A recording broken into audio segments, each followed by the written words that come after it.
This is a presentation of Northeast Streaming Sports. You're listening to TGI Sports Talk with your host, Keith Angle, on Northeast Streaming Sports.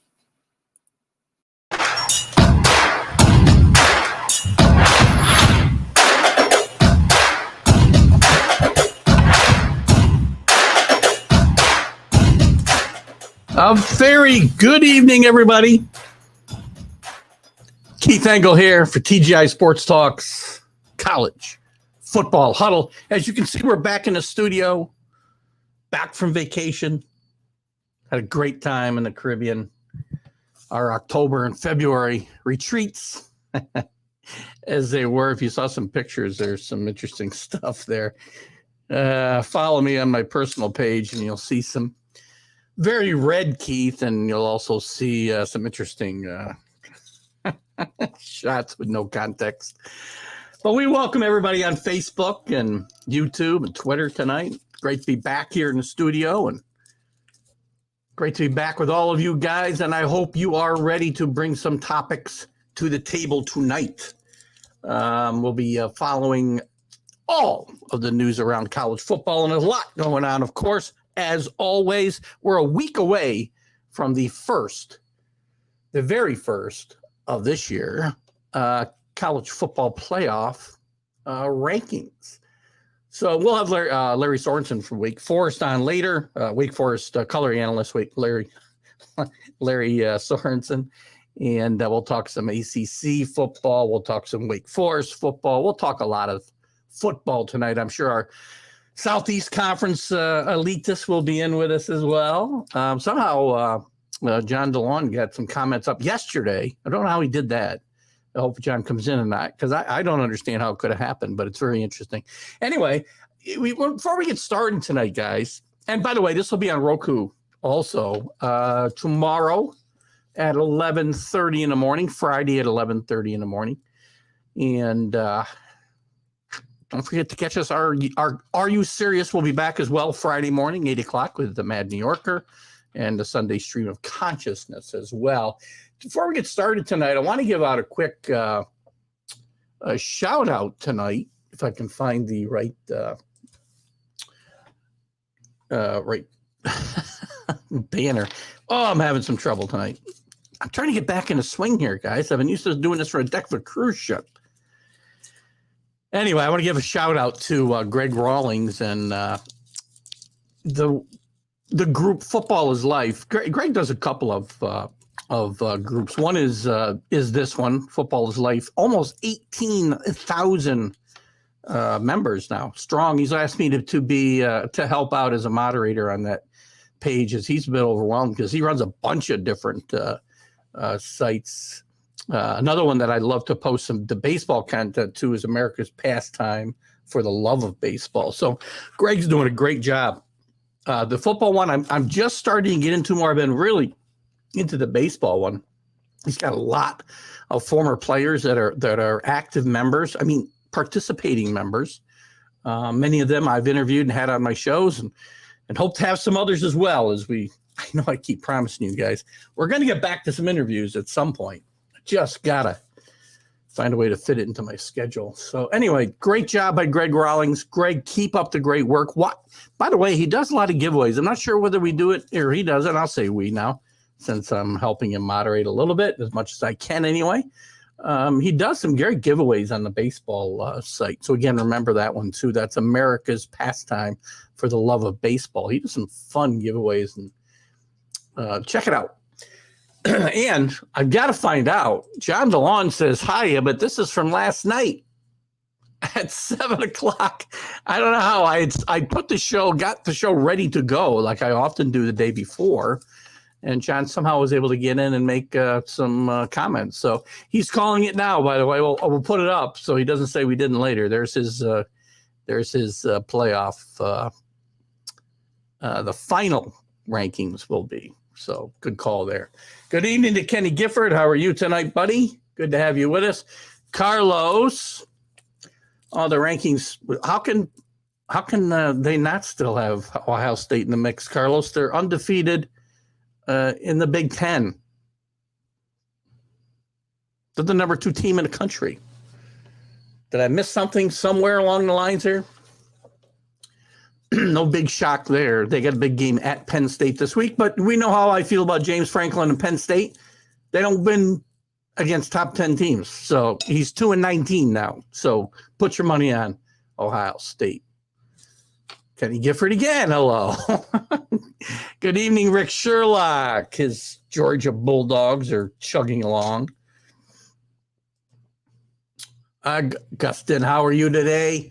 Your Oregon Ducks are chugging along. Great job. And Neil Bush is in the house tonight. Good evening, Neil. And his Gamecocks are ranked for the first time in, I don't know, how long? At least since the old ball coach retired.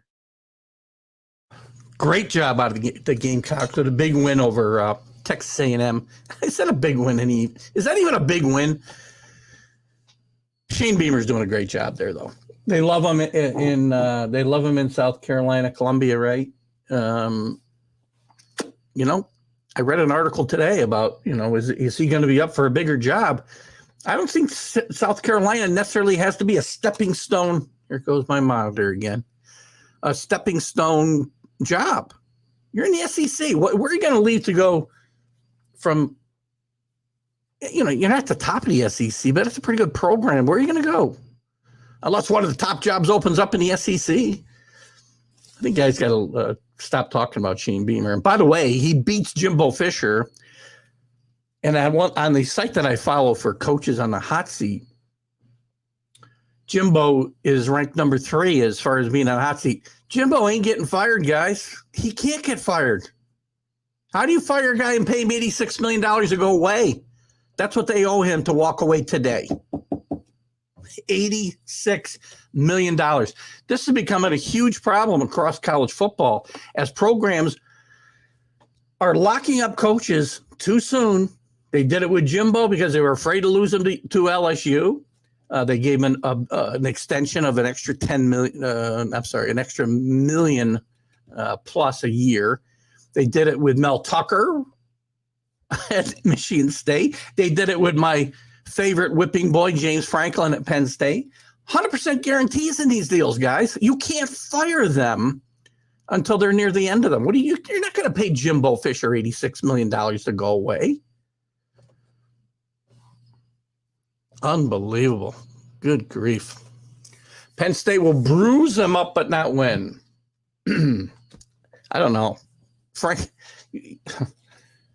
maybe they'll stay in the game. It is at home. I'm sure it's at night. It'll probably be a whiteout, all that Penn State hoopla. And maybe I'm too hard on James Franklin, but 2-19 against top 10 teams. I've said here forever, he doesn't beat Michigan or Ohio State, except when they're no good. South Carolina's played good football. What's their record right now? It's too bad, there's a lot of good football teams around that are playing in really good conferences and are going to get lost. And we'll talk about that with Wake Forest a little bit tonight with Larry Sorenson about 7:45.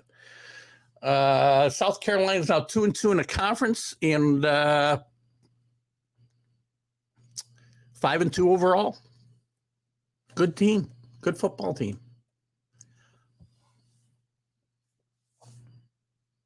To a place you can win consistently.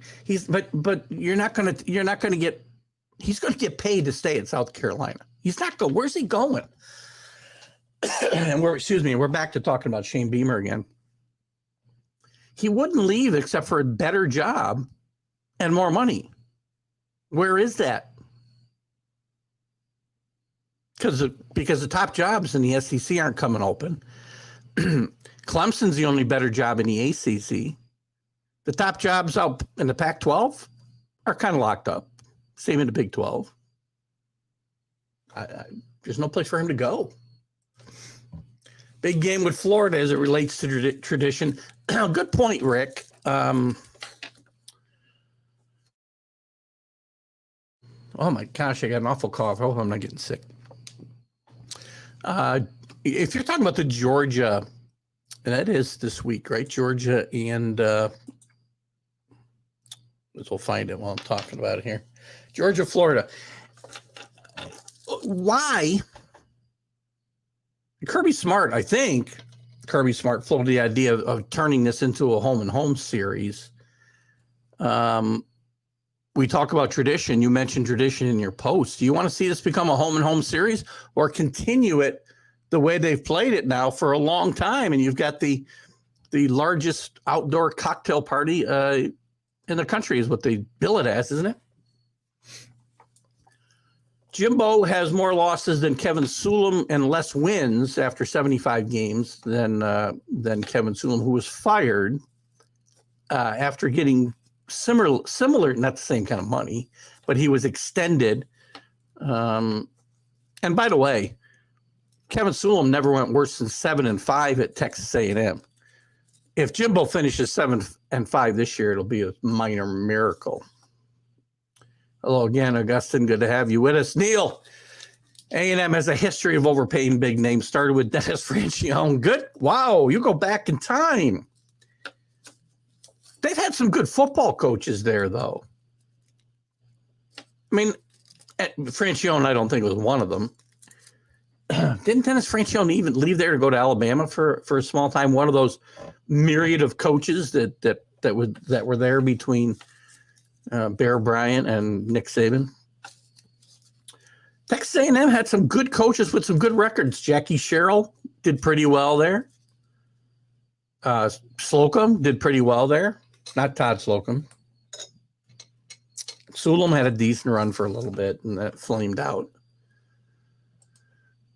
SC's 5-2. Yep, playing well. Oregon Ducks are in the top 8. You know something, Augustine? This is going to be a good case study. If Oregon wins out, which they could, wins the Pac-12, it's going to be interesting to see how the pollsters, the playoff pollsters, hold that one loss against them in week 1 to Georgia. 49-3. My God. Sumlin, what'd I say? Kevin Sumlin, who, by the way, has flamed out pretty much everywhere he's gone since. He flamed out at Arizona. I think he might be coaching in the USFL now. I'm not even sure. Oops, what's this? Saban's leaving shortly. Where's he going, Kenny? He's not going anywhere. What would make you think that Nick Saban, and his contract, by the way, goes for a lot longer. He's got at least 5 years left on his contract. He's not leaving all that money on the table. Plus, he gets to continue to challenge for national championships every year. Greatest college football coach of all time. Stating it. I agree. Keep Florida, Georgia as it is. More tradition wanting to go away. Kirby, what's wrong with you? I know what's wrong with you. You want to get home and home, and you want to have a chance to play at home. You want to have your fans. You want the money, blah, blah, blah. Franchise was poached from away from Francione. Slocum I thought Slocum did a really good job there. And Jackie Sherrill, too. Here's a good debate topic. Should an independent 7-1 at Liberty? No, I don't think so. And I'm going to tell you why. Let's take a look at their schedule. It is a good debate topic, too. Let's see, can I pull them up quick? Did they get any votes? All right, let me go to let's go Liberty. Let's go Liberty. Liberty, by the way, has had a good run under Hugh Freeze. If Hugh Freeze is still Liberty next year, I will be the most shocked guy talking about college football. Here's who they've beaten. Southern Miss, UAB, lost to Wake Forest by 1 point. Akron, Old Dominion, UMass, Gardner-Webb Typing School. BYU is their best win. They won handily, 41-14. It's not top 25. I don't think. Liberty needs to get in a league. How is Liberty not going to the AAC? Tell me. They'll probably fill in one of those spots in Conference USA or got to be in a league today. These teams can't schedule. They got Arkansas coming up. I'll tell you what, they beat Arkansas this week. I'm putting them in the top 25.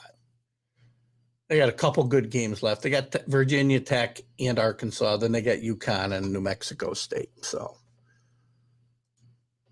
I don't know. You know, I just don't think their record is good enough. Who am I taking out? You want to put Liberty in? Tell me who you're taking out. South Carolina, that's 25. You're not taking them out. NC State, maybe. Been on a bad run. Tulane, I'm not taking Tulane out.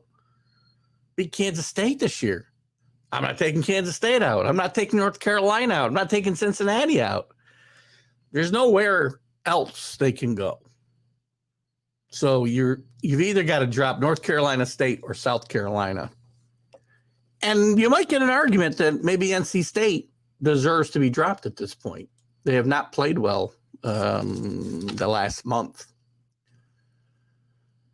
Great game. This coming from a coach that said Missouri was a tough place to play. Who said that? Who said that? Oh, who said that? I'm not sure what you said there. Sun Belt, that's the other one I was trying to think of, Neil. Thank you. I don't know. To me, they should be playing someplace like the AAC a little bit. Look at those group of five conferences are all okay. The Sun Belt's gotten better. Conference USA's gotten better. We all know about the AAC and their success recently. But they're about to lose three really good teams to the Big 12 next year. And I think Liberty would have been a good fit for the AAC. But they need to be in a league. No, well, look at it's not as good as it was last year because Cincinnati's not as good as it was last year. But there's still some good teams there.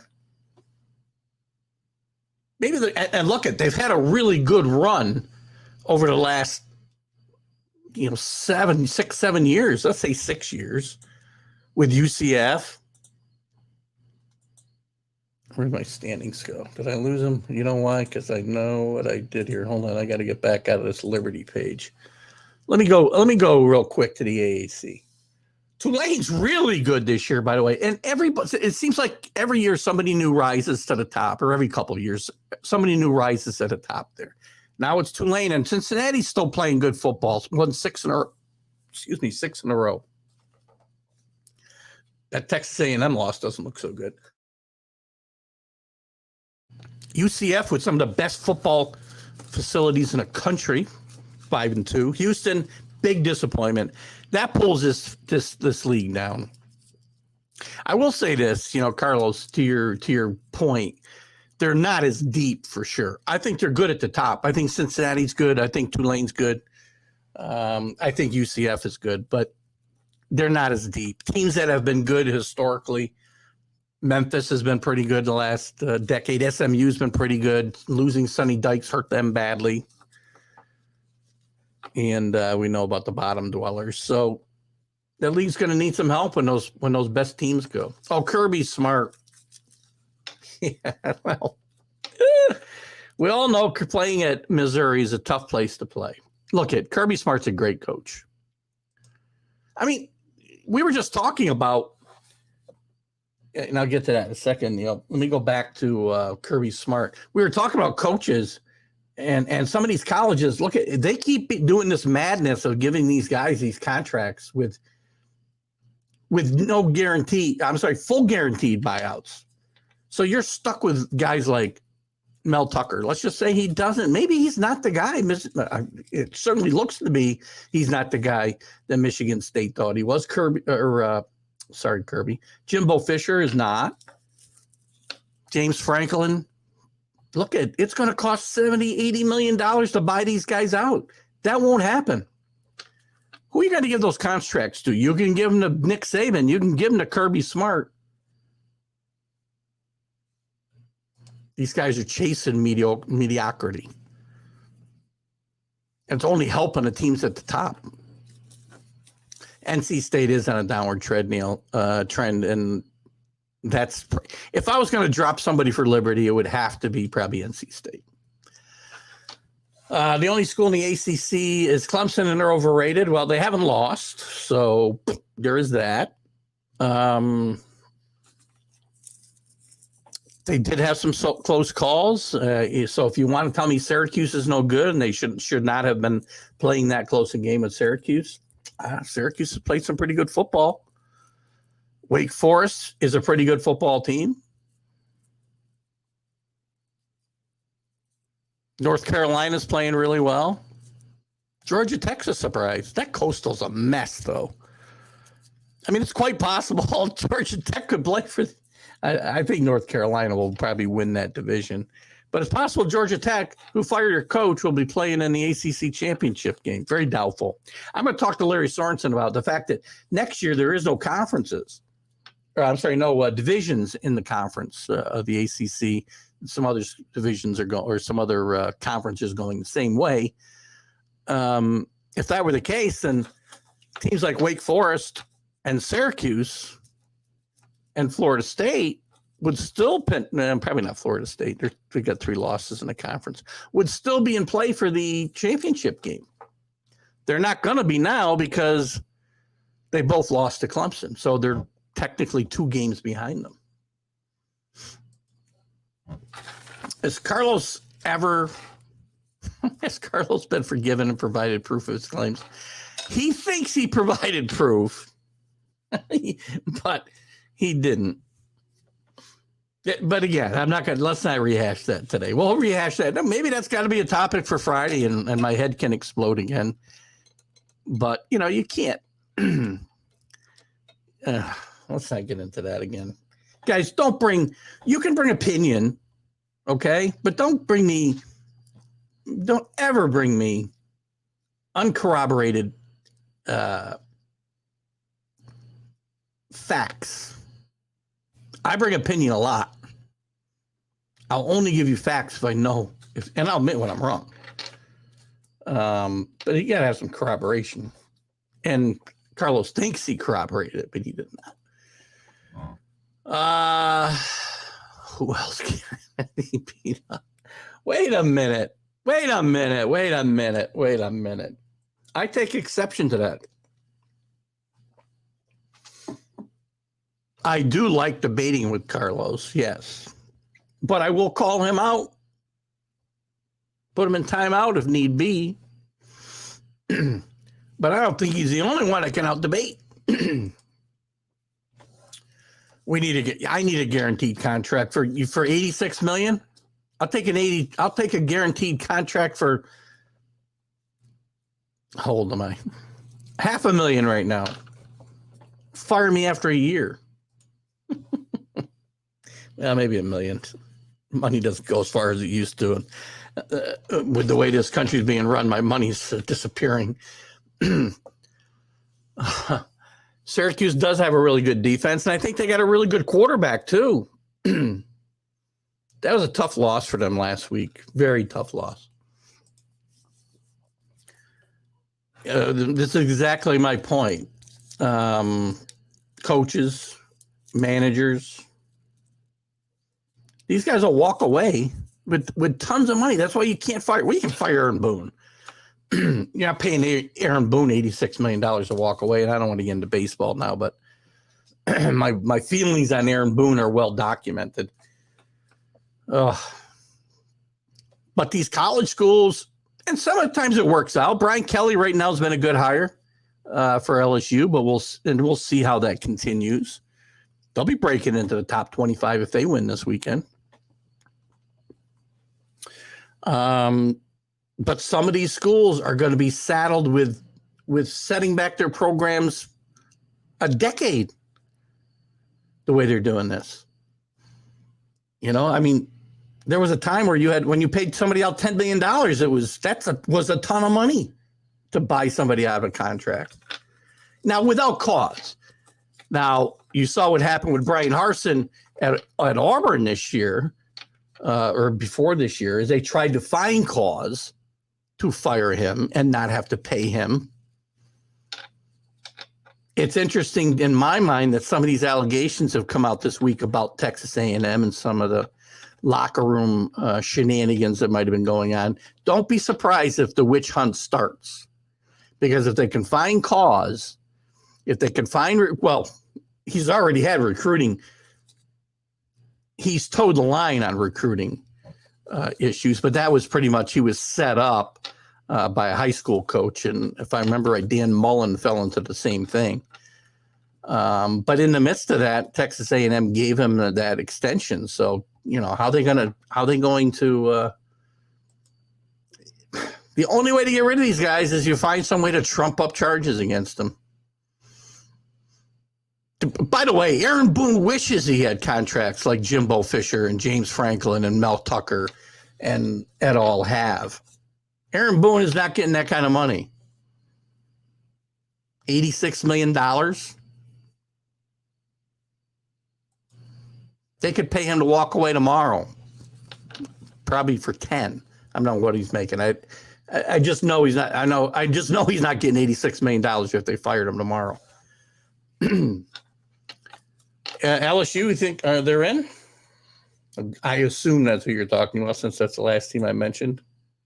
Oh, I take that back. LSU is in. My bad. They jumped in from outside the top 10 in both polls. Good job. Brian Kelly's done a much better job than I thought he would do this year. The team's been better than I thought it would be this year. 2 losses. Florida State, that they should have won that game. The special teams really killed them, and they were just never in the Tennessee game. Tennessee's very good, by the way.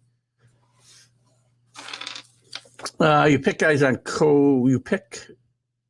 you guys pick on coaches about money, but what about accountability of players receiving $230 or more? I would pick on all of them. They have to perform. And it depends on what sport we're talking about.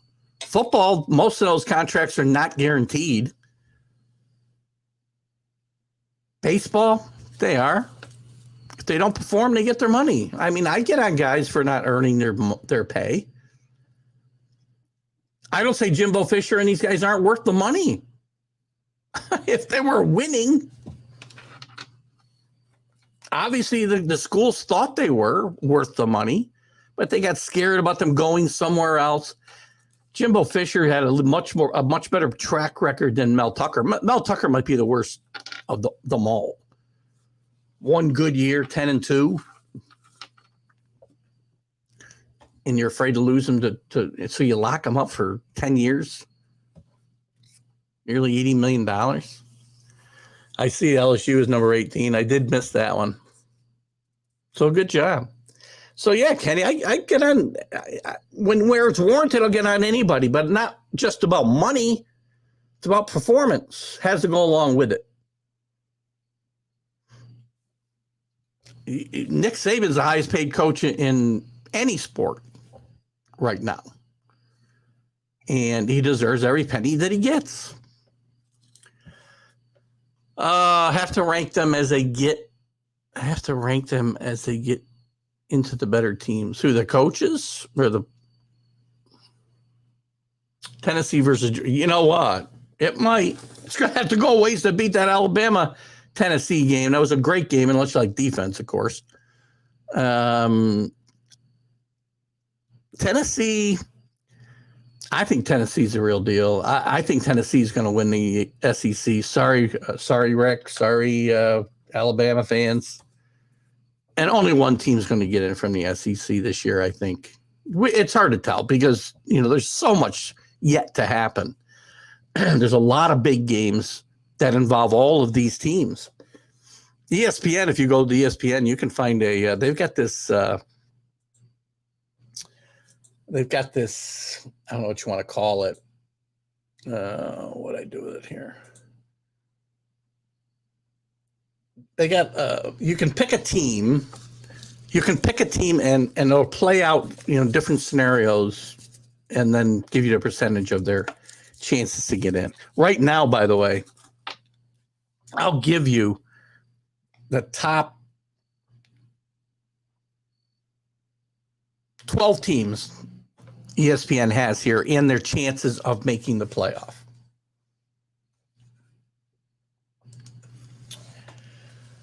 Oh, let me change my banner here.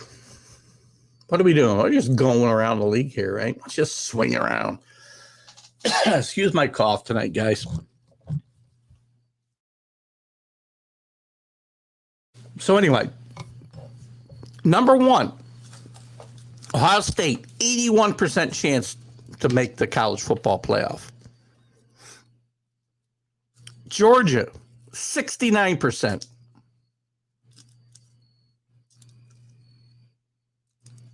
Clemson, 62. Alabama, 54. Tennessee, 51. Michigan, 49. Then we start to really drop. SC, USC, by the way, Neil, not South Carolina. 10%. TCU, 8%, which might be a bit low. Oregon, 5. Penn State, no way. 4. OSU, 3. And Ole Miss, 2. With that said, we'll get to some more comments on some of this stuff. We'll jump into some more of it in a little bit. But I want to bring in our special guest tonight, Mr. Larry, or Lart. Lart. Little inside joke between Larry and myself. Mr. Larry Sorenson from Wake Forest. How are you, Larry? I'm good, but you look good and relaxed and suntanned, and life is good. Yeah, give me a half an hour, and I'll probably my head will explode over something Mad New Yorker says or something. I don't know. Jeez. But thank you. Yes, I feel great. We had a great week in the Caribbean, and I know you were on the DL last week, I guess. So hopefully you're doing better. Yeah, I guess I ran myself a little ragged. We had the off week, and I went to New York and came back and tested positive for COVID on Saturday. They were coming to New York. What's wrong with you? I had to miss my first broadcast ever as a broadcaster due to illness, which hurt a little bit. Hurt a lot, as a matter of fact. Hurt a lot more than I thought it would, to tell you the truth. Well, you get into that routine and you got a good team to broadcast. I got to believe that it probably does. You don't want to miss those opportunities, right? Especially when you're in the midst of the second really good season in a row for this team. Yeah, that's the great thing about football is that you get that one day a week. It's like being a starting pitcher. As a starting pitcher in baseball, you watched games all week, but you only really got to participate that one time. And so you focused all your energy into a 2.5-hour period, whatever day of the week it was. That's the way football is, and there's a great feeling about that. And Rick welcomes you back because your knowledge and insights have been missed. I got to pick it up a little here, apparently. No, we have missed having you on here. The ACC, Larry, has been just, there's some surprises. Syracuse has been so good. Should have beat Clemson last weekend. That was a fun game to watch, but some tough officiating. I say you can't let officials beat you, so I'm not going to backtrack on that. But this whole conference, while you look at it, I mean, it looks like it's a cluster, but there's some good teams beating each other up, I think, here, right? It is. It's really interesting, and it's funny. You fight that national respect thing, and Wake Forest obviously was not a good program for a long, long time. And so there are obstacles to overcome, and you got to get that credibility. But the league as a whole is surprising to me that it doesn't gain more respect around the country. I watched some broadcasters last night that were saying TCU could leapfrog Clemson into the college football because they play a tougher schedule. And then they had the numbers underneath it, and the numbers contradicted what the broadcasters were saying. And, you look at the Atlantic Division, there are 4 teams from the Atlantic Division of the ACC that are in the top 25. Wake Forest is one of 15 schools in the last 2 years that has been in the top 10. And yet people kind of overlook that, and they say, well, they don't play anybody. Except you look at strength of schedule and everything else, and they're all comparable. And you go to each league, you look at the bottom teams, and you're going to weed teams out. But you don't always play those teams. And you do play the teams within your own division. And when you see 4 teams in the top 25 in the Atlantic Division of the ACC, you figure it's got to be a pretty good division. It kind of brings, I was thinking about this today. Next year, there's no divisions, correct? Right. I'm sure that teams like Wake Forest and Syracuse wish that there were no divisions this year because they'd still be alive, right? I mean, now they got very little chance because even if Clemson stumbles, I mean, basically they've got a 2-game lead over those two teams. Because Clemson won the head-to-head with Wake Forest, and so they would probably have to lose twice. And there is some real complicated outside of football type metrics that they look at that are very strange once you get far enough down the list. But even if you go over to the Coastal Division, North Carolina's sitting there with a 2-game lead now, but they're 6-1. So yeah, they haven't played well and they've been pretty sloppy and they can't seem to stop anybody. 6-1, and we sometimes have too much time on our hands in football to nitpick and get too deep into it.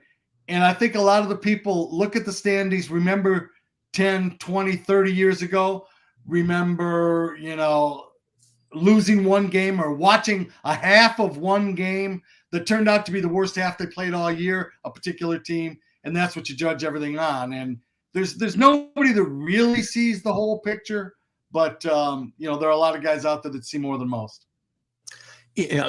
Carolina, I say this a lot on the shows, one of the best coaches in NFL history and one of the worst people. Bill Parcells always said, "You are what your record says you are." And that's a truism that people forget sometimes, right? I have arguments with Jets and Giant fans now, one who is a big supporter of this show, but they don't think they're any good. I said, well, their record says they are. They're playing the same teams that other teams are playing on Sundays. They're in the same league. They're playing the same teams. So say what you want. People get preconceived notions. It gets funny. You hear people that say the coach should have done this, should have done that. Why didn't he do this? Is this really the guy for us to get us to the next level? These guys are living it 24/7, 365. And, my knock on fans is that the occasional fan that reads a sports page for 15 minutes in the morning does not have as much knowledge as these guys that are out there watching their players practice every single day, watching them lift weights, watching all the things they're doing, the myriad of reasons that go into the decisions that they make. They know more than we all do. Most of them. I got to say this, though, as we talk about coaches, and I don't think we have the same problem in the ACC, or the ACC has the same problem. I won't say we. Maybe Marco Cristobal. But there's this epidemic now of giving these coaches these huge guaranteed contracts. You can't get rid of them. I was talking about it earlier. The Jimbo Fishers, the James Franklins, the Mel Tuckers. You're stuck with these guys. You can't pay them $86 million to walk away. Except maybe Jimbo, because the Texas A&M people are just kind of, which pocket do you want it from? It sounds like, if they feel like getting rid of them, they've got the oil people down there that'll pony it up. But it really is incredible. A lot of it, you got to wonder how much they've proven themselves. Mel Tucker at Michigan State, and I love Michigan State, but really wondered about that one. And as it turns out, it was a couple of basketball guys that really got that whole thing going, that funded the majority of his contract up there. That's interesting. They may wish they'd let him go to LSU here pretty soon, because that was his name comes up in one rumor, and all of a sudden he's signing a huge contract extension too. So I'm afraid these teams, and there's about 3 guys maybe in college football I'd give whatever they wanted: Nick Saban, Kirby Smart, and maybe Dabo Swinney. Other than that, I'm going to be a little bit more conservative. Maybe teams will be, because you can set your program back a decade with what you're doing here. Yeah, I know that we're awfully happy in Wake Forest with the way that it's worked out, and very fortunate that Dave Clawson came from a small school background. He went to Williams, tremendously educated guy. Money doesn't drive him and motivate him. National titles do. But, He said, I'm going to work this hard no matter what I make. He's very happy with the situation that he's got. And so feel very fortunate. A great story. And I may have told you this before, but, he signed an extension last year. And we happened to be on the road. And he came in from his morning run with Dr. Miles, who was the doctor I saw this morning. Excuse me, in Winston-Salem. And we said, congratulations on your extension. And your multi-year extension, he says, yeah, multi-year. They gave me 13 months so they could call it multi-year. Dave Kloss is a great example of maybe some stability and not just jumping at the next best thing. Will that continue? I mean, I know these guys sign extensions, but they're about as good as the paper they're written on these days.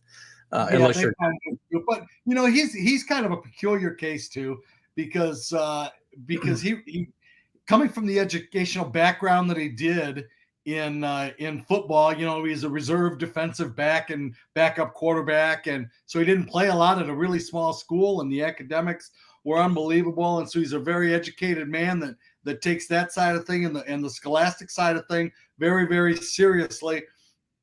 It takes a special place for him to go. And you see these job things pop up and they put his name to him, and people that know him just start laughing, because if you made a list of the least places he would go to, there's some of the spots that he's been named at for jobs. Now if Notre Dame were to come knocking on the door or, things like that, who knows? But, certain people fit certain spots, and he's a good fit there. So. And he's done a great job. This is 2 years in a row. I mean, they finish out the year here strong. We're looking at a New Year's Day bowl for the second year in a row. Is that I would think that's never happened for Wake Forest. No, it hasn't, and I think a lot of it will depend on what happens with Clemson. If Clemson makes the playoffs, Wake Forest wins out. Wake Forest should be in the Orange Bowl. Is what it looks like in the early going. But you've still got Louisville at Louisville this weekend. Got NC State at NC State, got Syracuse coming in, North Carolina coming in. So there's a lot of, there's 3 teams with numbers in front of their names that are still left on the Wake Forest schedule. So maybe that will be the impetus that provides people to start looking at Wake and saying, well, they have beaten 5 ranked teams this year or 4 ranked teams, and see where it goes. Even Liberty, one of the 2 games that people give Wake Forest a lot of grief for is VMI and Liberty. Liberty's 7-1. They've got the best record in the independents, and they're playing really good football. They got a lot of players that should be playing in the Power 5 schools. They just aren't, So Liberty's got a really good program. We had a long discussion about the fact whether they should be ranked or not at 7-1. And I was going through their schedule, and I'm thinking, no, they didn't really beat any. But then last week they beat what was supposed to be a really good BYU team by 30 almost. So. That's, that was a really big night for the school. Talked to Alan York, their broadcaster. He said the place was going crazy. It was a huge win, and they've got a terrific football program.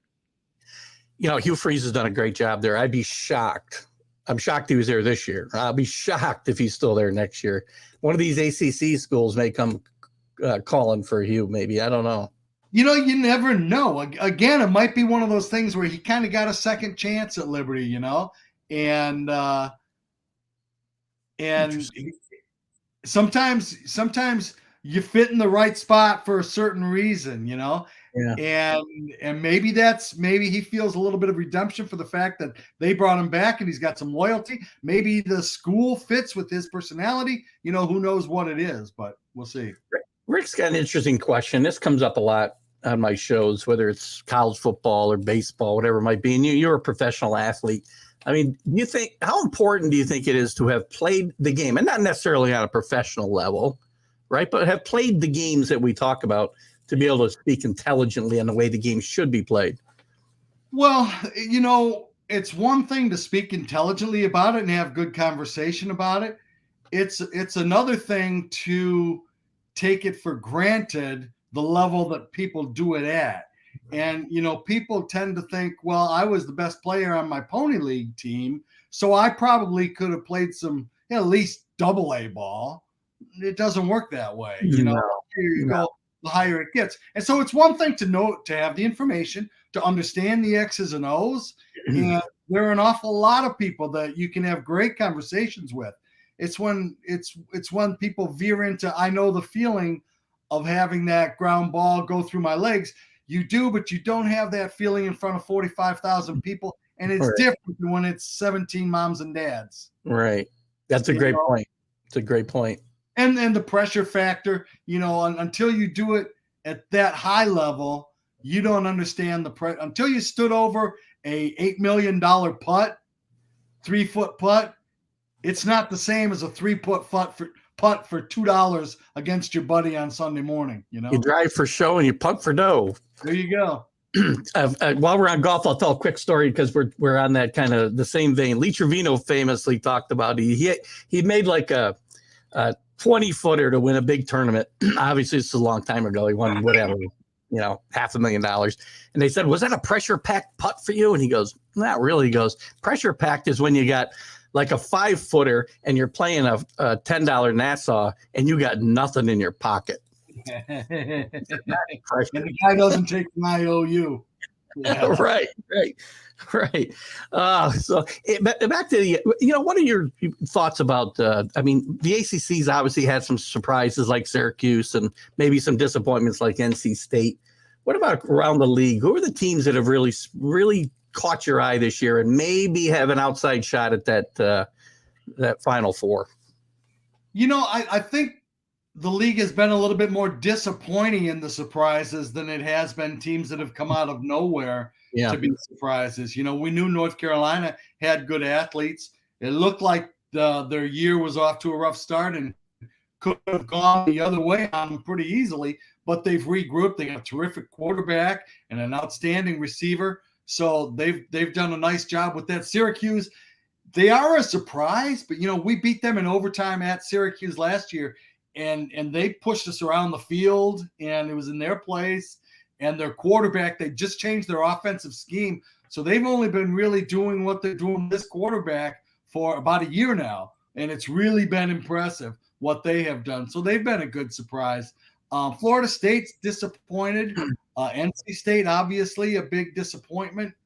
And you look at teams like that. So I think it's been a little bit more on the downside than the upside for the league this year. How about, around the country? Obviously, your alma mater's in the thick of things for the second straight year. All comes down to the Ohio State game, probably, whether they're going to make. Of course, you got to win the conference championship game even after that. But with the West, we're just talking about schedules and having played teams. Look at Michigan and Ohio State. Ohio State hasn't played a ranked team, have they?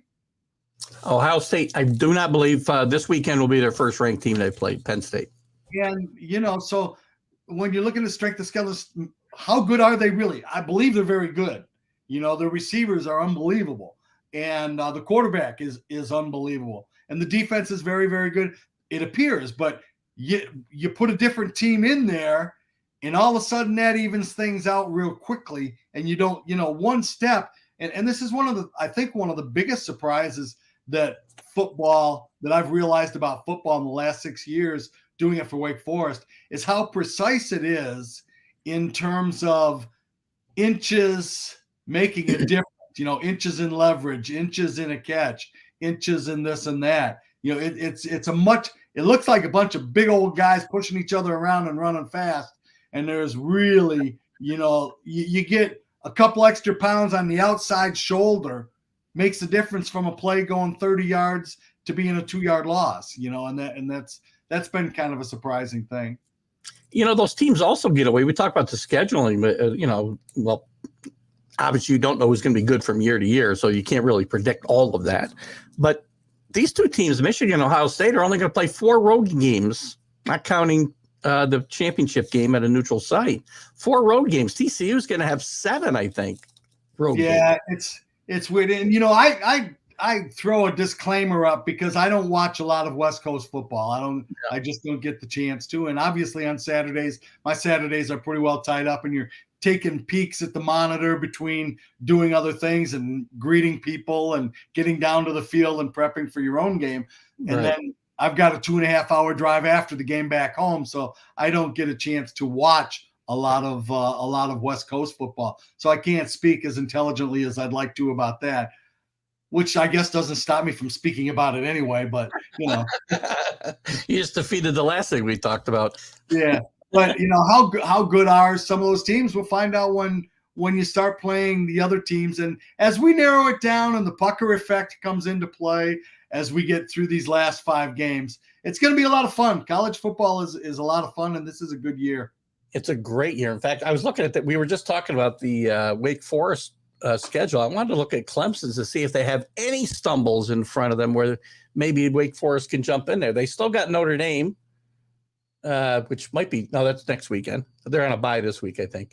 Yeah, next Louisville, weekend. Miami, South Carolina. Not too many places they might stumble. South Carolina's playing good football, though. South Carolina is, and I guess as you talk respect for the league, that's one of the games that South Carolina. That's something that gains your respect because a lot of people have been saying, "Oh, South Carolina, they're a good team. Look at the league they're in and everything else." But then it just seems like after the fact, well, they weren't really that good a team this year. Is what you hear from a lot of teams that the ACC teams beat. And I know it sounds like I'm whining and crying a little bit, but it gets a little bit tiresome. It's it's the same thing with Sam Hartman and the Heisman and everything else. There was a poll that came out this year at the start of the year that had Sam Hartman as the 5th best quarterback in the league. He was second team all conference last year, and the number 1 guy left. I was going to say, they had him ranked. And I'll bet you all 4 of those guys have played worse than him this year because Van Dyke, I'm sure, is one of them from Miami, and he's been terrible for most of the year. Projected to be the player, and O'Leary, who was projected to be the player of the year in the conference, and he's banged up, and so that's the way that goes. But the things that Sam Hartman has done in his career are spectacular. He's over 11,000 yards now passing in his career. He's going to go by Phillip Rivers. He's going to go by. He's got a chance to catch Taj Boyd. He's got a chance to have the most touchdowns thrown in conference history. He's moving up in the all-time football history books. And the things that he's done, and people say, well, he's been there forever. With the league records, he's within 2 or 3 games of the people that he's passing in all these records. He's the active leader in touchdowns thrown with 93 and in the country, and how he's not mentioned in the Heisman race much more loudly than he is a mystery to me. Yeah, you and me both. Hey, since we're on Sam Hartman, I mean, how do you think? And again, we don't have a crystal ball. How do you think he's going to have a chance on the next level to be a starting NFL quarterback? Or I think he's good enough to play in a league, obviously. But I'll be honest with you. When the season started, I was skeptical about his longevity and about it, but he's so smart and he has such a great feel for the game itself that I think he'll be a survivor. There's a piece that came out in the Atlantic today by John Wolford. Excuse me. That's okay. And they made it available to the public. And he wrote about his Wednesday. And he talked about, and this is his 4th year in the league. And John Wolford, who is the backup quarterback for the Rams, is from Wake Forest, is Sam's mentor. And it's all about film, and it's all about study, and it's all about routine and habits. And you see Sam following the exact same footsteps that John executed when he was here at Wake Forest. And it does make me believe that he can have some success. He throws a very good deep ball. He's got a very good touch for the deep ball. When you look at the numbers in the nation for 30-yard plus passes, he's very near the top in success rates in that. He's got different arm slots. He's only about 6'2", so he can find different angles to throw from and find different slots to get the ball through. And he's done a good job with that. He's not exactly a mobile guy, but Tom Brady never was either. He's never going to beat you with his feet like some of the other running quarterbacks do. He's no Patrick Mahomes, but fact of the matter is there's only one Mahomes, So I think that's one of the areas we go wrong with too, Keith, is that we start saying, well, he's no Tom Brady. Well, there's only one Tom Brady, Right. A lot of people have tried. We do fall into that trap a lot for sure. Larry, what else should we know about this weekend, the upcoming games in the ACC, Wake Forest or otherwise? What should we look for that you're looking forwards to this weekend? We get locked into the game that we play and feel like Louisville's a very good team. Malik Cunningham, who did get knocked out a little bit and was out of the game for a couple of series, but should be back. He got a pretty good ding on the head. but anticipate him being back. And they're an upset team.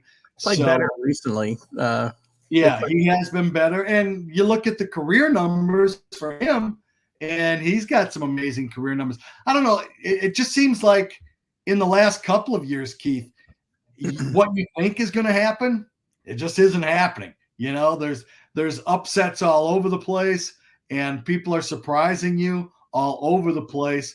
And you look at the lines, and it even seems like the pro guys, the guys out in the desert, don't get it as right and as accurately as they used to. And I don't know if that's because we're still suffering or still reaping the effects of the COVID year. Players are older. People are doing things differently. I'm not sure what it is. It just seems like there's more parity throughout the entire game of college football. And I think you throw a lot of the odds and everything else out the window, especially at this time of year. I'll throw one more thing at you since you said that. Is parity good or is parity bad? I mean, I think you need really good teams. It's good that there's a lot of, good teams, but I think you need great teams to really have, for me to really get into it, I need to see, because everybody wants to see the great team lose, right? Alabama, Georgia. You need to be able to root against teams too. So I don't know if parity is necessarily such a good thing. If teams catch up to those really good teams, I think it is. Yeah. If the really good teams start losing some of the way they play the game and the beautifulness with which the game is played, watching Miami make 8 turnovers that's not good football. That's not good for anybody. No. And yeah, you want to see Miami, you want to see Florida State, you want to see their brands be very good, but it doesn't do you any good if the brands are playing poorly and the rest of the people are playing just as poorly, and that's why we have parity. If you see teams catching up to and consistently catching up to the other teams, I don't think that there's a blowaway team like Georgia was last year or like Alabama has been in the past. I think that they're vulnerable. I think they can be beat on the right day. I would say this season's as wide open as any I can remember as far as. I would agree.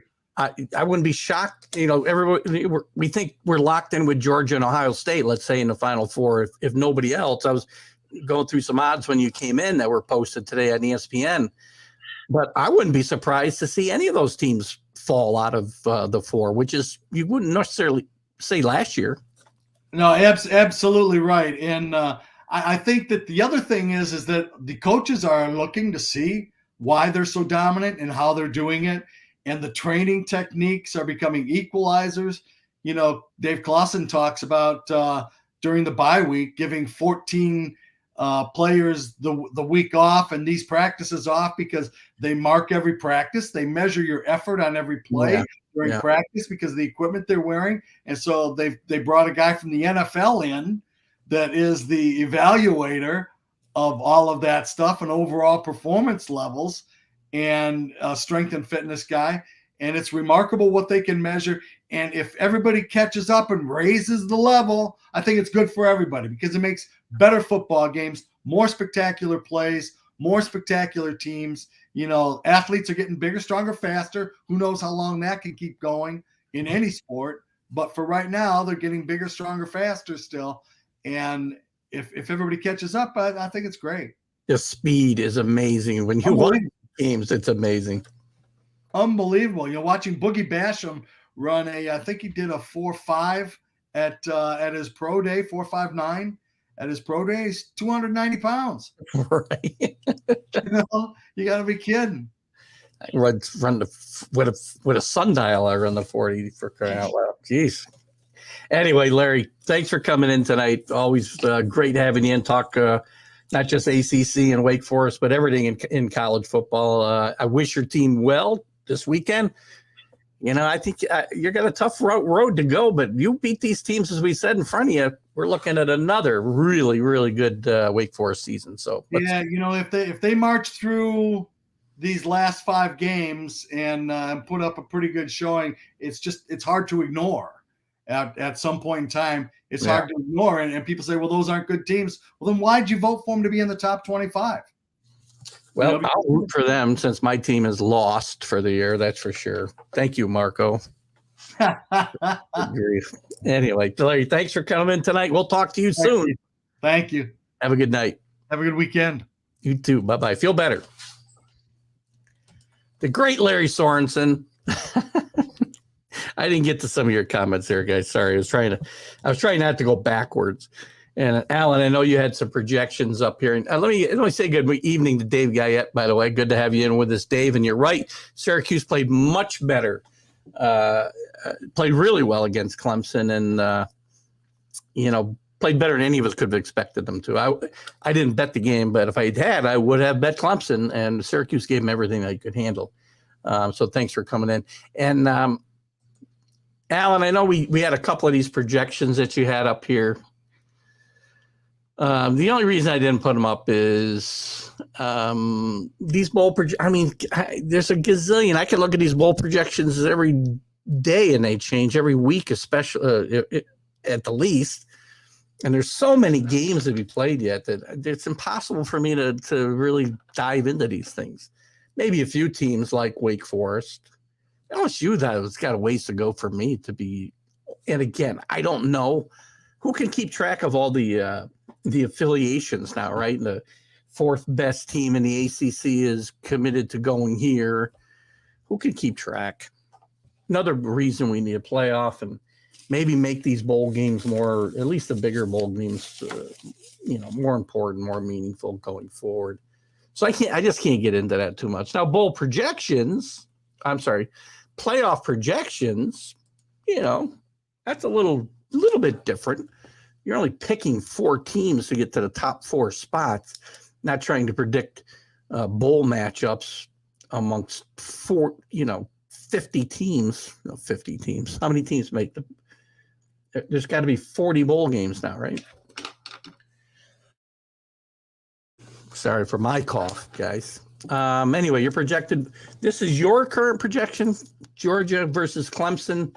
First of all, the matchups I think are irrelevant right now too. Just pick 4. Ohio State, Tennessee. I like the 4 teams, but anything can happen here.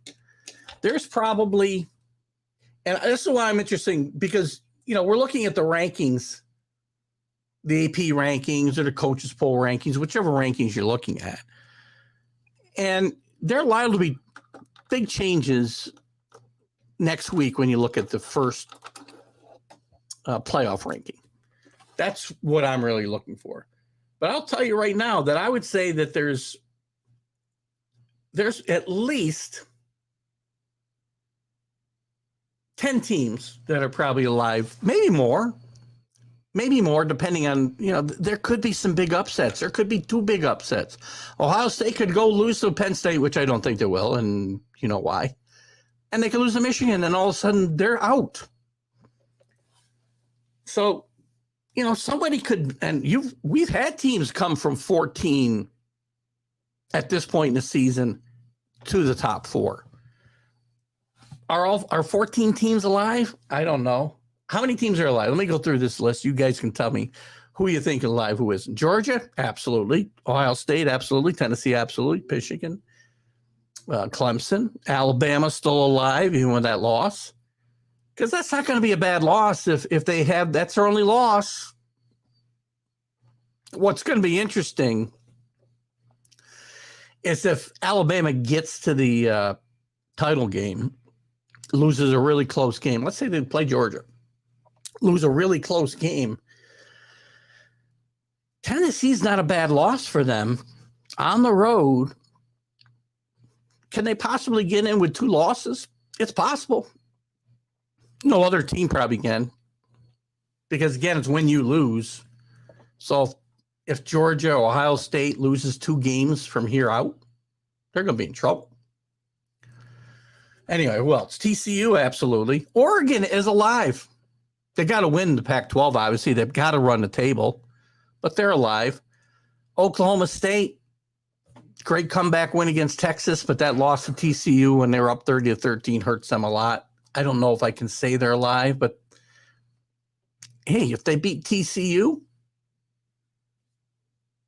in a championship game, Now, they're a one-loss Big 12 winner? Possibly. USC would have to run the table, obviously. I don't know. I said before, Oregon and USC, one-loss teams, I'm not sure can get in from the Pac-12. Wake Forest, unlikely to have a shot. UCLA, same problem. Penn State, probably still alive with one loss if they were to beat Ohio State, run the table, and win the Big Ten. But again, I can't see that happening with James Franklin there. Utah's shot. Ole Miss had their shot, but they've still got Alabama. They get to the SEC championship game. Who knows? So, I mean, you got 10 or 12 teams that still have a chance here. And there's a lot of football to be played, guys. You know, some of these teams, most of these teams have 5 games left. Some have 4. Most of them have 5 games left. So a lot of football to be played. Hello, Augustine. Augustine, they are not number 1, but I understand you're true to your school and you should be, but they're not number 1, and they're going to have a hard time getting to that final. Your picks, all right. TCU, I'll buy that. I think TCU is going to stumble. I don't know where, but I think they're going to stumble.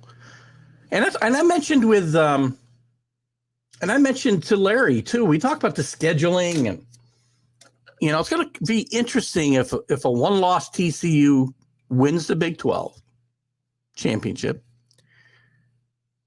How are they going to compare with one-loss Michigans and one-loss Ohio States, or if they're one of them's got to be at least have a loss, or a 2-loss Alabama. Again, this is a team that's played 7 road games. I know they're not all against, world beaters, but it's still tough to go on the road and win. And these teams in the Big Ten don't leave home unless they have to. So it's going to be interesting to see what happens here for sure. Oklahoma went from 12 to 14. Yes, good point. It is possible. There's been several teams that have jumped from that 14 spot. I'd like to see TCU get in because the last time TCU had a chance, if I remember right, and Alan, you're better than I am with this Big 12 in the years, but I want to say it could be as far back as 2007. I don't remember. They had a really good team. Baylor had a really good team. TCU should have been in the playoff.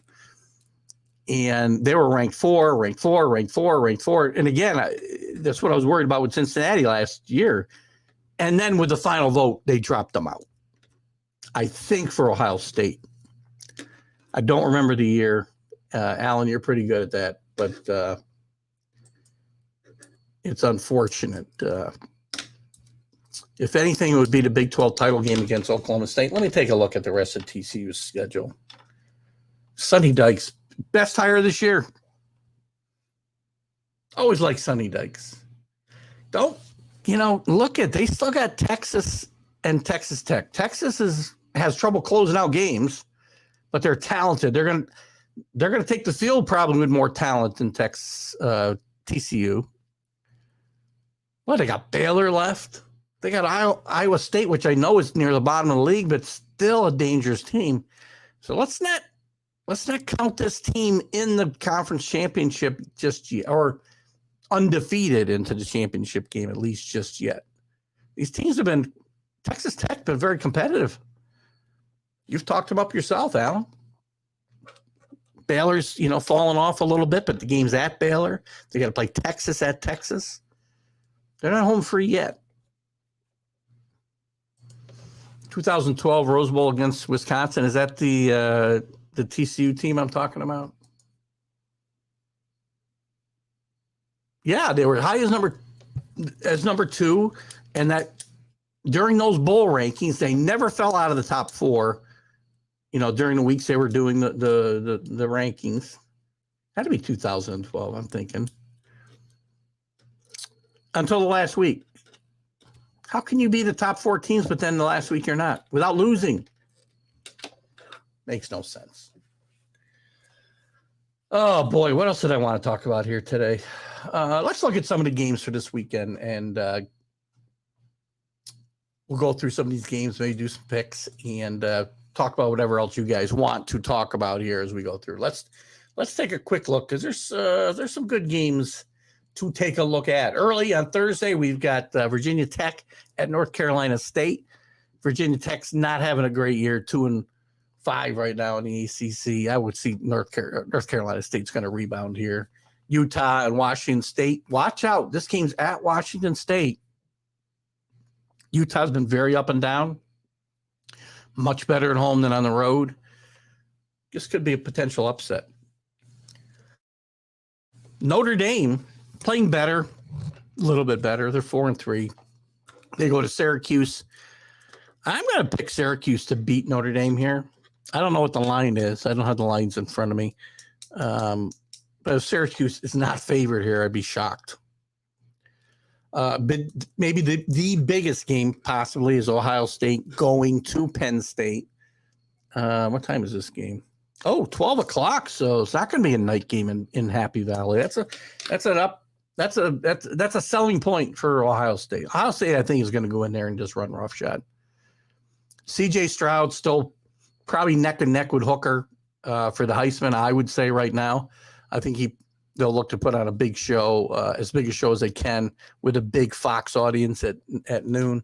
I like Ohio State for all the reasons I've said previously. Sorry, James Franklin. You're a good coach. You just are never going to win the big games. TCU visits West Virginia. That should not be a problem for TCU. Florida and Georgia. I said the biggest game was the Big Ten game. Rick would probably disagree with me. I would be careful here if I was Georgia. This is a place Florida gets up for this game. Florida's been very up and down. Be careful. This is a potential stumbling block for Georgia. I'm not saying they're going to lose, but I think this is going to be a good football game.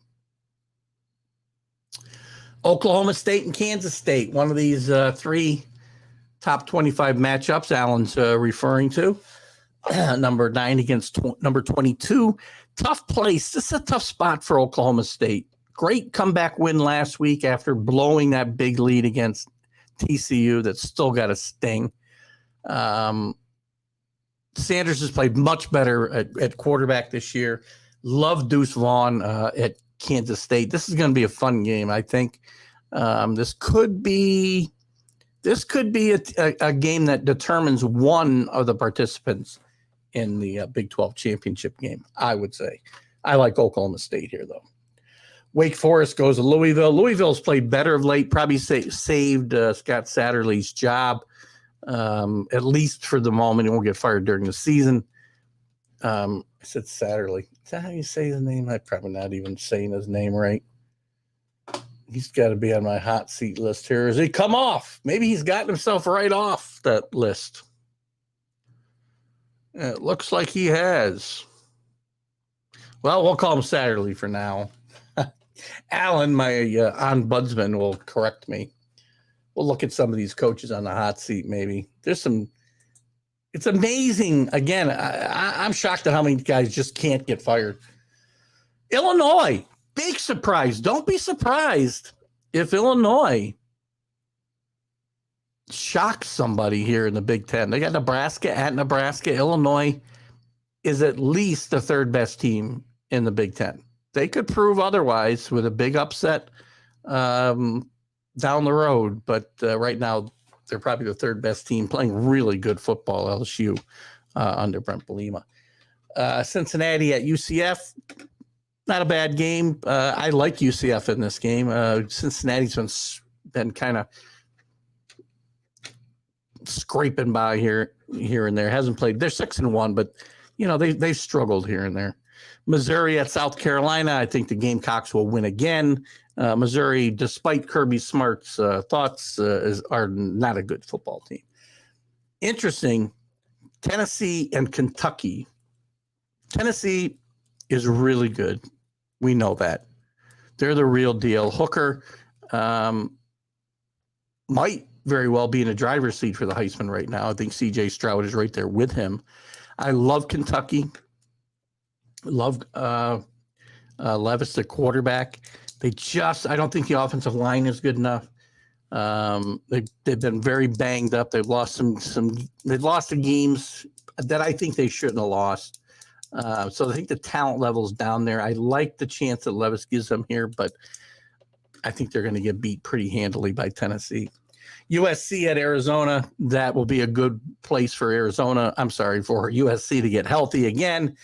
Arizona is just terrible. They'll be firing their head coach most likely after the season as well. Michigan State at Michigan. Michigan State is just not a good football team, and Michigan should have no trouble in this one. Ole Miss and Texas A&M. This is an interesting game to be careful of.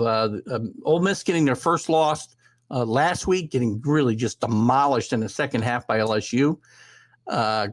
Jimbo Fisher, I'd like to say he's fighting for his life, but he's not, because they're not paying him $86 million to go away. I know Larry thinks that the oilmen will dig in their pockets. Not $86 million worth they won't. So don't be surprised if somebody's looking to dig up some dirt there. Pittsburgh at North Carolina. Pittsburgh's been a bit of a disappointment. I love this kid who plays quarterback. May for North Carolina is a true, might be a redshirt freshman. But he has played some really, really good football. But the defense is so bad. 6-1 though is 6-1. I think they'll beat this Pittsburgh team. And then you got UCLA after their really bad showing. Sorry, there's no other way to say it, against Oregon last week. They'll get Stanford at home, and they should be able to win. Look at a couple of your comments here. I guess we didn't have. What's Augustine got here? This Saturday, can't wait for college football. I don't think you got a game this week, though.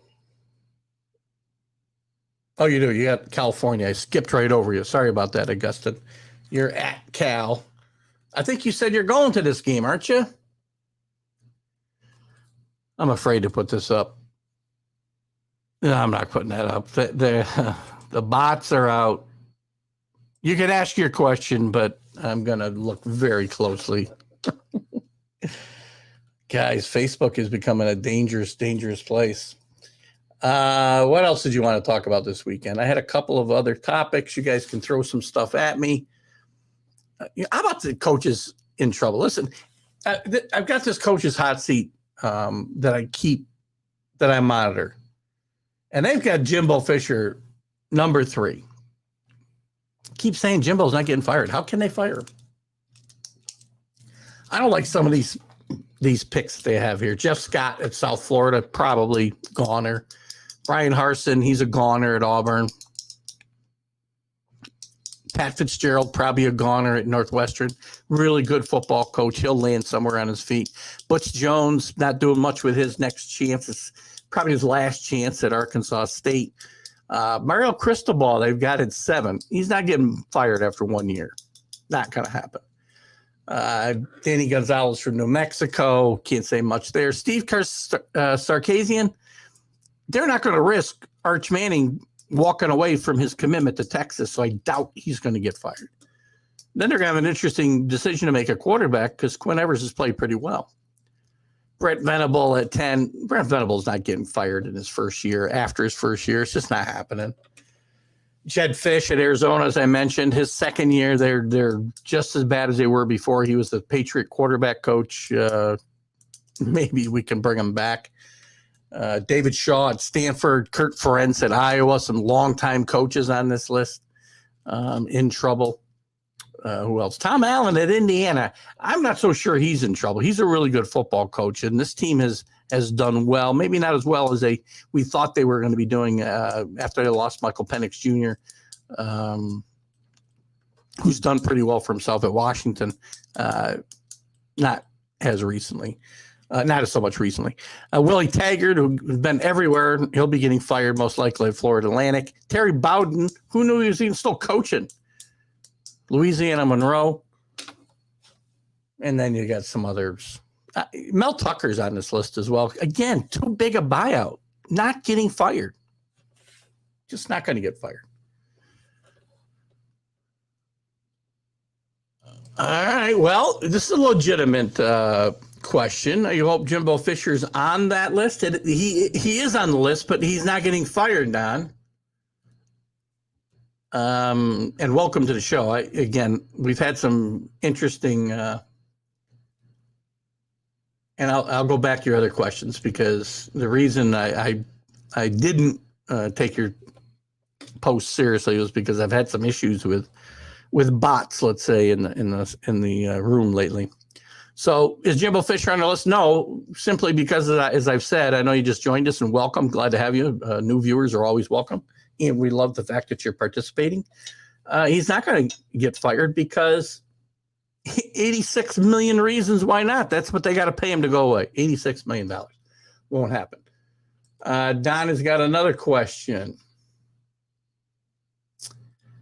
Would I take Louisiana over Southern Miss? Please help. Would love your input.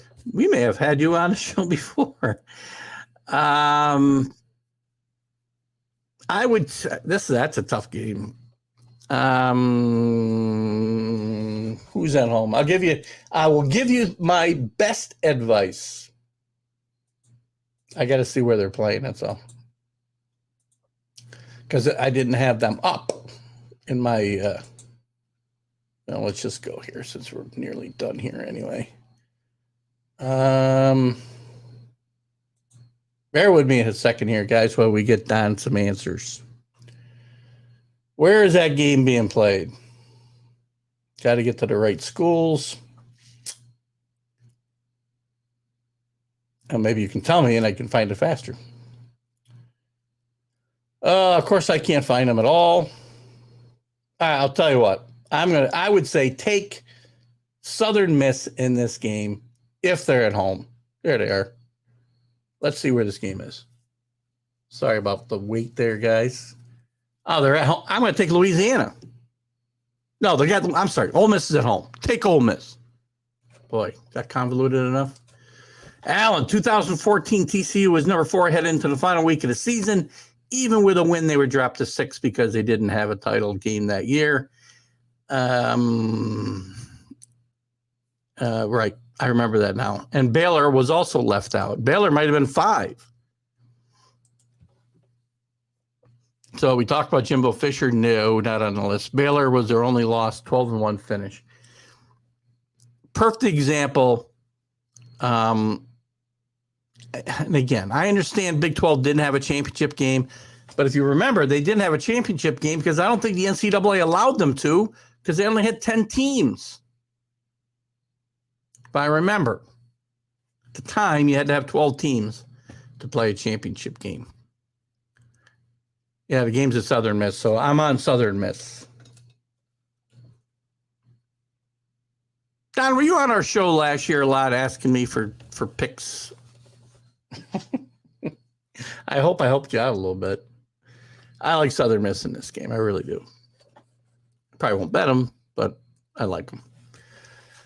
What else do we got to talk about? What other games? I lost my schedule here. I don't know how. Let's see what other interesting games are outside of the top 25. I haven't even really looked. Let's see what we got here. There's always at least a couple. Arkansas at Auburn, interesting game. There's no way Harson's saving his job, but it's possible that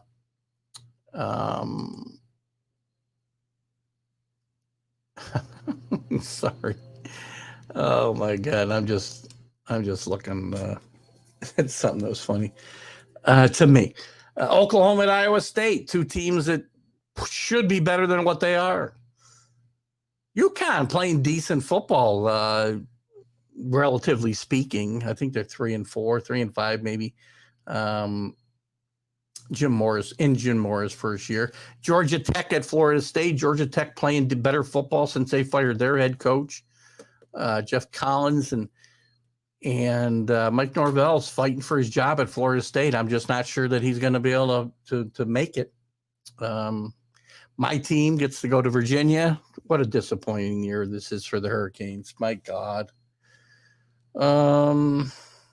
Rutgers, Minnesota. Who can care? We talked about that game. Northwestern, Iowa. Can you think of a worse game in a Power 5 conference this week? Temple at Navy. We certainly want to support our military academies. I always do. Coach Ken's been having a tough few years there, and I thought he'd be able to rebound, but I'm starting to worry about his job security as well. What else? Brady Zappi's alma mater's got North Texas this week against Western Kentucky. Nobody cares about that except me.